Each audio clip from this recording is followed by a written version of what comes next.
La situation se tend dans le plus grand centre hospitalier de Nouméa. Le personnel n'a pas été relevé depuis 5 jours. Cet urgentiste appelle les manifestants à lever les barrages routiers. Selon lui, les patients dialysés sont en danger de mort. Laisser les services d'ambulance, laisser les personnels hospitaliers, les personnels ont leur badge, c'est pas pour aller faire des courses, c'est pour venir travailler au Medipôle, c'est pour venir aider la population. Autre priorité, assurer le réapprovisionnement alimentaire. Rayons quasiment vides, commerces détruits, enseignes fermées. Faire ses courses relève de la mission impossible pour les Calédoniens. Pourtant, les stocks sont bien là.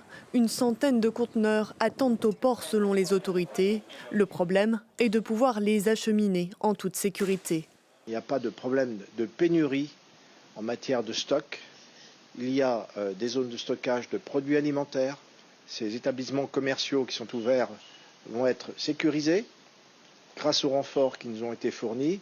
Des renforts arrivés en masse, 1000 policiers et gendarmes sont déployés sur le territoire, notamment pour aider à rétablir la circulation.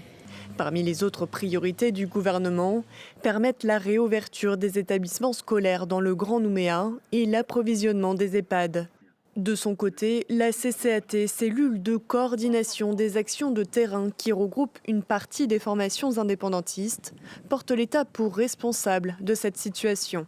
Face à l'entêtement de l'État à vouloir imposer la modification de la Constitution, nous dénonçons l'irresponsabilité de l'État et nous le tenons pour responsable des pertes de vies humaines, des exactions et des saccages du tissu économique du pays.